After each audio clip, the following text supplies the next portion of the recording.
he was one of 7. He learned the importance of sharing. With his mother, he cured his asthma with discipline, swimming in the cold water. With his father, he learned to think big. He moved to Germany, Belgium, and Switzerland. When he was 18, his family moved back to Brazil. He was left with his oldest brother and half the money. He started to sell insurance policies from door to door. When he was 23, he read in a Brazilian magazine about the gold rush in the Amazon region. So he went there.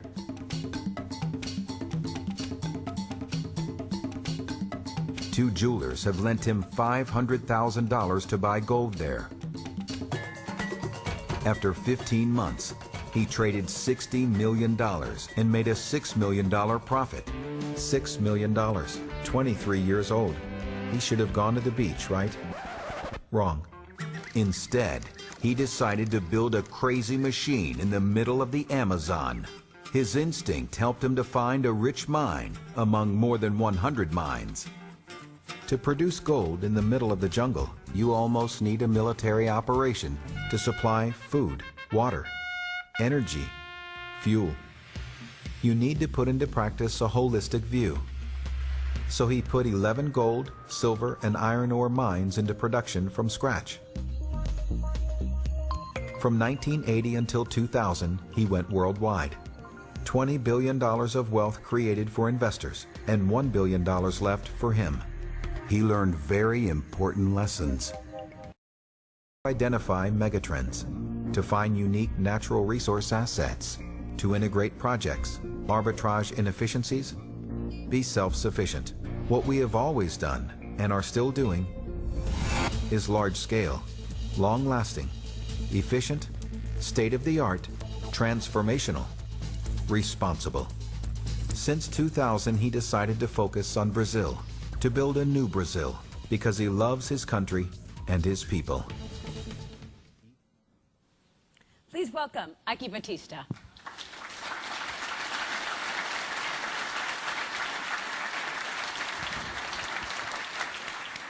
Ike, it's great to see you. I enjoyed that video so much because it showed you really when you first started out and how you embarked on a career and kept going. How tough was that?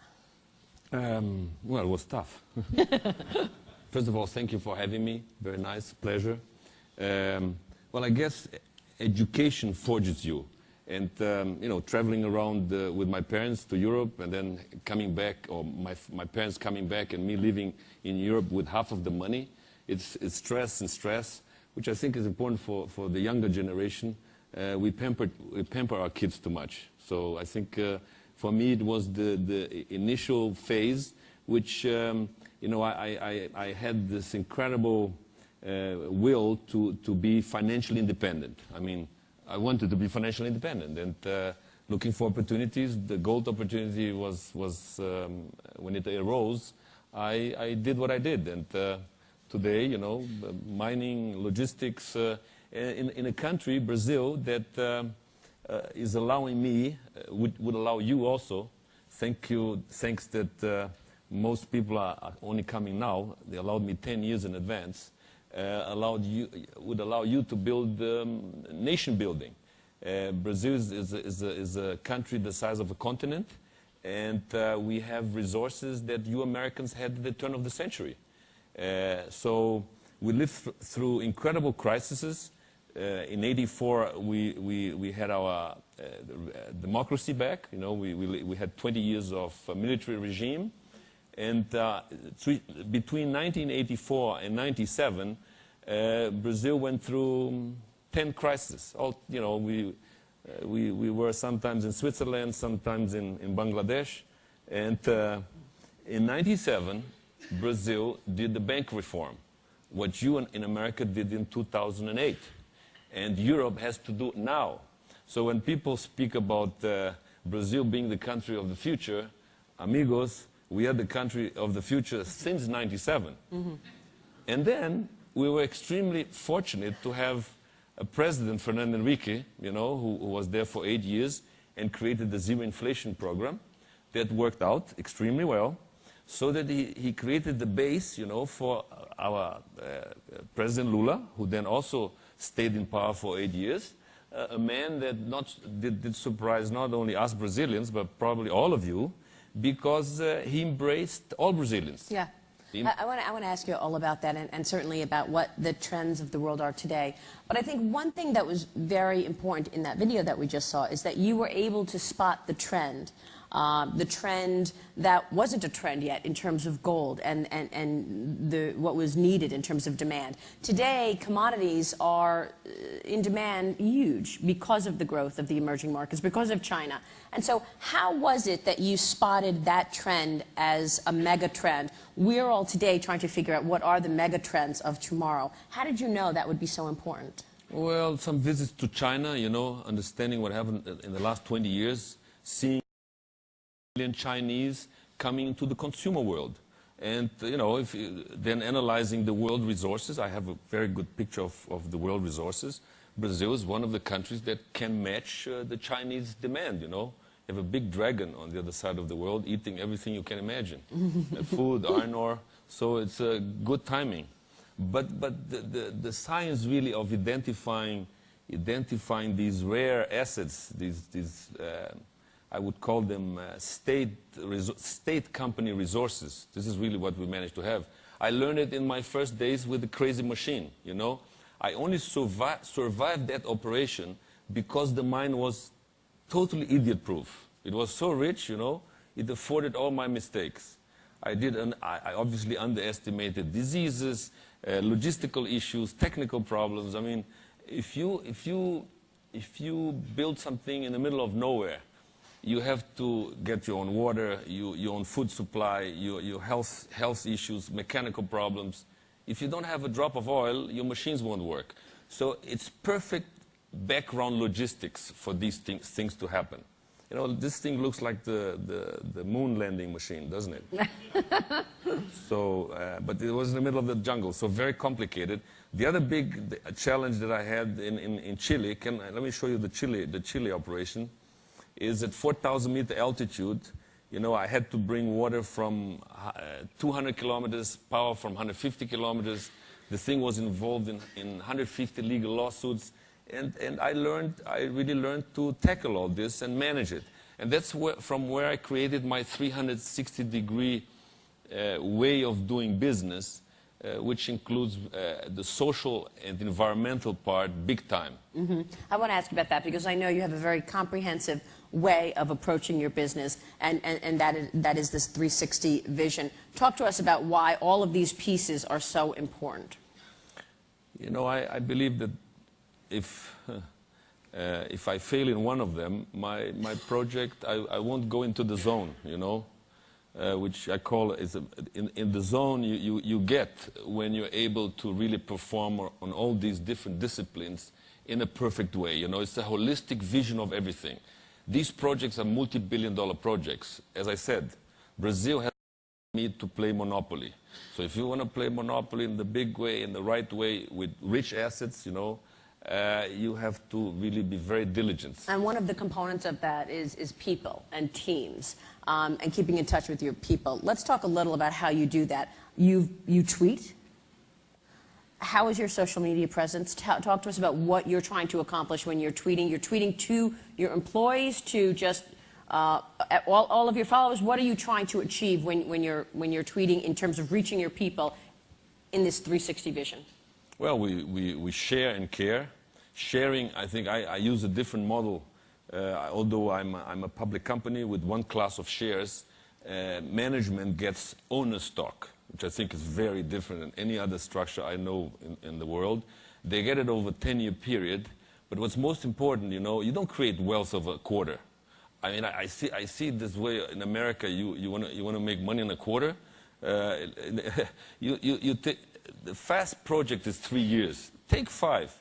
So people should start getting their bonuses after the 5th year. I think America has to change. 50 years. You're saying think long term. 5 years. 5 years, okay. Yes. 5 years. You're saying think long term and not worry about the quarterly meeting expectations in terms of analyst targets quarter to quarter. Yeah, listen, even our friends here at Google, I mean, Google had 5-7 years of angel investors, funding it for very long. So was Facebook, same story. You don't create wealth in a year's time, I refuse to remunerate first of all, they understand what I'm doing and they understand that the wealth will be created after the 5th year. Joins us, and I share big time. I mean, I learn to share, and when we build our projects, I say maybe the most important thing is our success of having put 120 environmental licenses in multi-billion-dollar projects was that we think locally and in a way that as our projects have a big influence on the surrounding cities, Just an example of our superport. We're building Brazil's largest, South America's largest superport, a bridge to China, a bridge to the world. And there's a 30,000 people city 20 kilometers away. There's another 450,000 people city 45 kilometers away. And we feel, we check with all stakeholders, meaning before we really started the project, we talked to 1,500 stakeholders, the priests, the different priests of the different religions, the fishermen, the farmers, I mean, everybody. And if you don't win 80% of their hearts, projects like that don't happen. And I spend the money in advance. So we build, for the fishermen, we build a multi-million-dollar warehouse. So, and not only build the warehouse, I also teach them how to make more money. So they can come with a fresh fish, freeze it for a while, and then sell it in the internet to the restaurants in Rio de Janeiro. So it's a full integration, bringing the surrounding environment, which includes people. It's all about people. And you're allowing those people to know that they have a stake in it as well. And that's how you're getting their buy-in. You should see the farm projects that we have, and it's the north of Brazil, where there was a family, 100 families were living out of the garbage dump, and so see, we saw this and said, listen, I'm responsible for this. I can't have this in the surroundings of our project, and so we built them houses. Schools, I mean, everything, and we taught them to plant vegetables. Now, instead of eating the vegetables that people throw away in the garbage, they're growing. They're selling it to the same people that they used to. So it's a beautiful project, and we feel responsible to give them the rod, not the fish. I want to ask you more about the Superport and, of course, how you see the world today. But let's start from the beginning, or sort of way back. You said Brazil has gone through so many crises, and of course you are growing up, then becoming a businessman, dealing with these crises. Give us your way to deal with those crises. How did you respond when you actually saw that things were very tough? Maybe it was going to be tougher for you to make money. Maybe things did not go your way, all the way in the beginning. What gave you the drive to keep going and to actually identify these growth paths? Be brutally efficient, and look for low-cost assets. This is when you always survive. This is very much, it has become our culture. Be very disciplined. It's a Brazilian company that bought Anheuser-Busch. Anheuser-Busch in the US, and they had theme parks and God knows what, right? So InBev. Yeah, InBev, yes, that owns today. We also bought Burger King. It was a great outfit. We bought it for $4 billion, and the thing is, if we work on management like we do Brazilian style, because we used to live in war in Brazil. Between 1984 and 97, I mean, this was from hand to mouth. So 7 crises, my message to all of you is that mankind always will find a solution.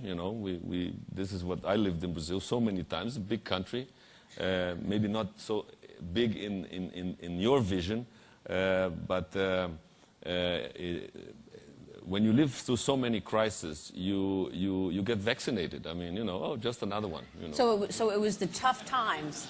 It was the tough times that made you stronger and made you believe that since you got through the last one, you can get through the next one. Yes. Yeah. What was your toughest day? My toughest day? Yeah. Well, you know, flying over the Amazon jungle with bad weather when you didn't know, you know, plane with no radar, nothing, not knowing where you're going to land, it was tough. Yeah.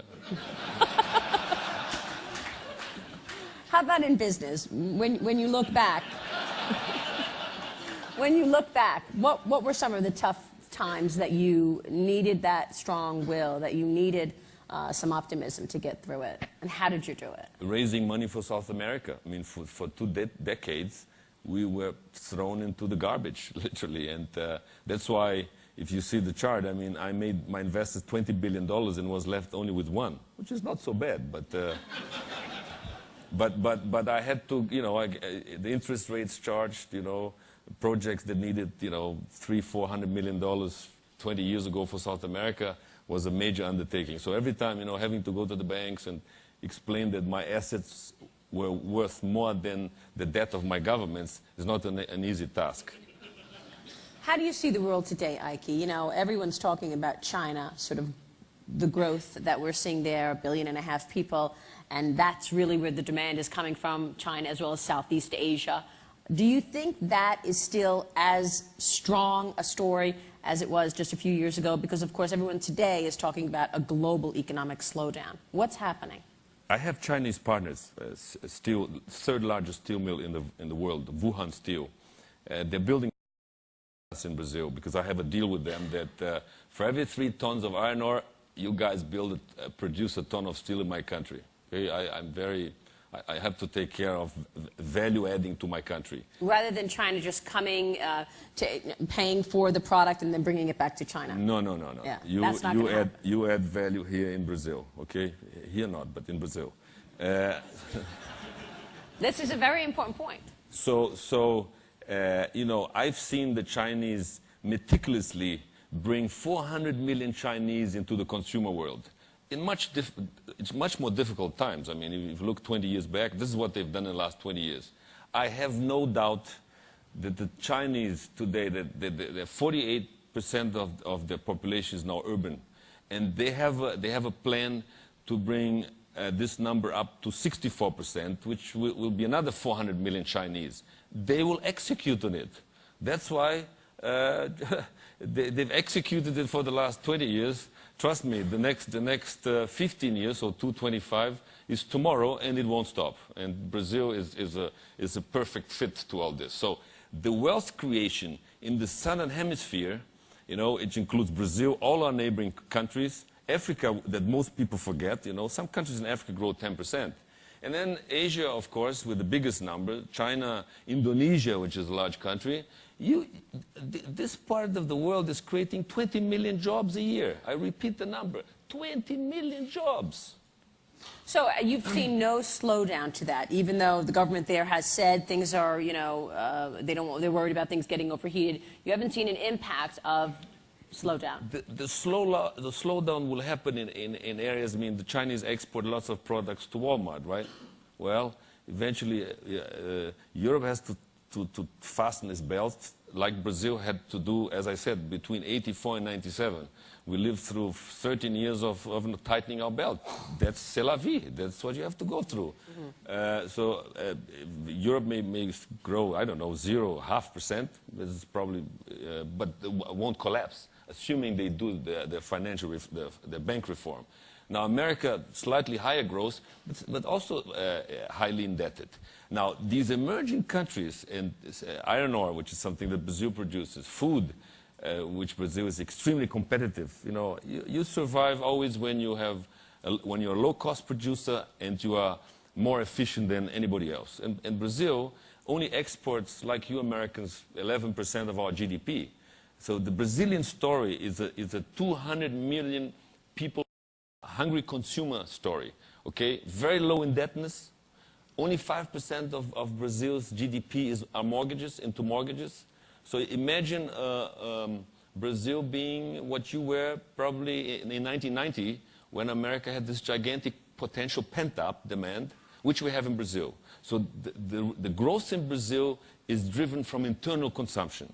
And whatever we export, we're the lowest cost in the world, or the highest quality in the world. Oil, soya, and iron ore, which are big items in our balance sheet. Yeah, I was really astounded when I visited recently, because it's not necessarily only the export of the agriculture, which is the dynamic part of the story, but that domestic consumption story.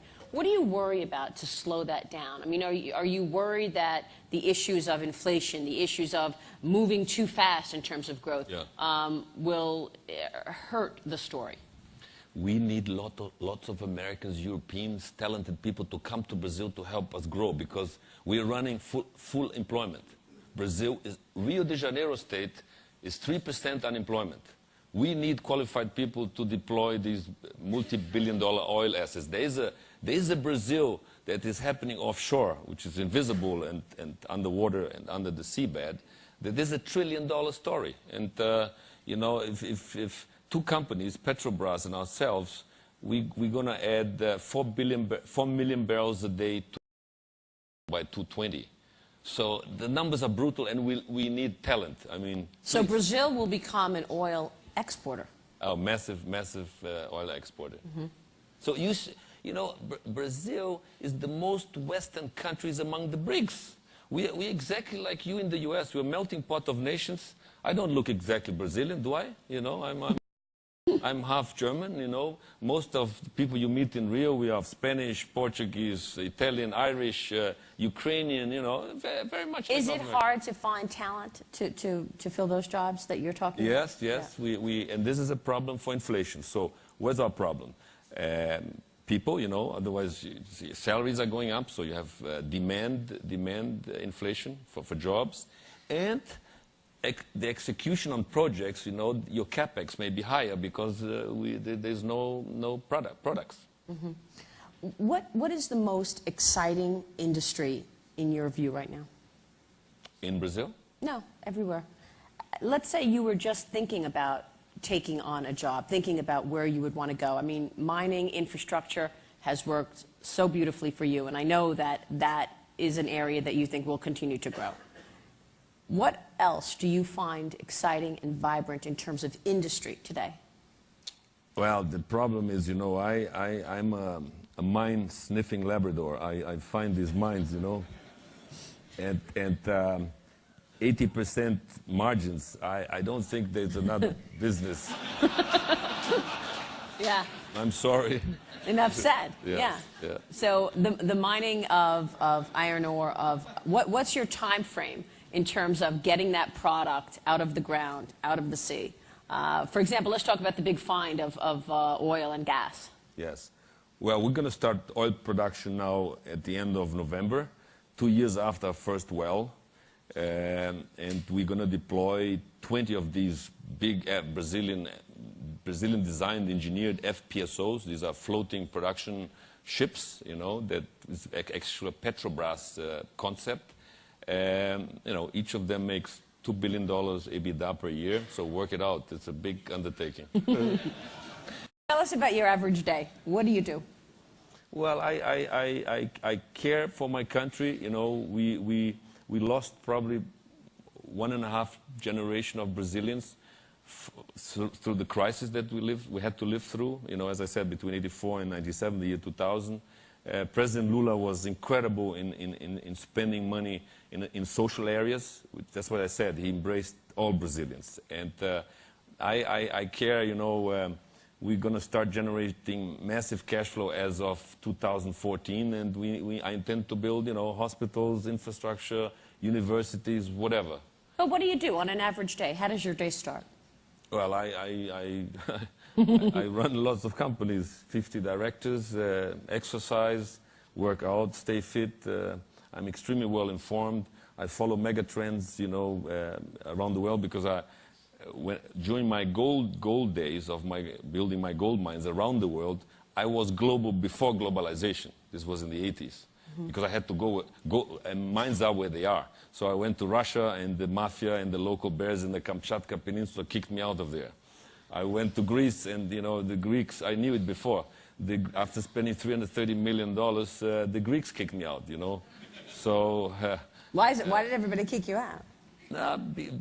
Because jurisdiction, you know, Just the example on Greece, it was a mining project that was running for 30 years, and it was an international auction by the government. So what would you expect? You expect that at the end of your feasibility study, at the end of your $330 million, you're going to get the mining license, right? Well, no, I didn't get the mining license. They changed the rule. So what do you want? If they change the rule on you, despite the fact that it was a government privatization program, the largest investment ever in Greece. So beware, I knew it before. You are one of the most successful people, wealthiest people in the world today. Is there anything that you have not done yet, whether it's on a business level or personal level, that you want to do still? Well, the three countries in South America that are phenomenal, it's Brazil, Colombia, and Chile. And we are also deploying lots of this expertise that we have in these two countries, big time. But we helped Rio de Janeiro win the Olympics. The Brazilians, I hope I'm teaching a generation of young Brazilians to share and care, because my Brazilian culture is an Iberic culture, which is, my grandfather, my father, myself, my grandson. They don't look to the sides. I have learned the German way. I think community. And I think there's a whole new generation that I'm pushing the message towards, Brazil is rich, let's share, let's care, and I think it's working out. It is. Ike, thank you so much. Ike Batista. Can you the video on the environment to end? Yes, of course. That's all. We want to... As we wrap up, Ike wants to make sure you see an important video to show what he's doing in terms of the environment. Yeah. Let's roll that video.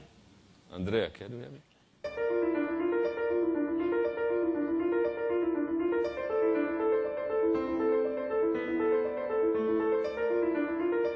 A group that is born in a place like this is born to love life.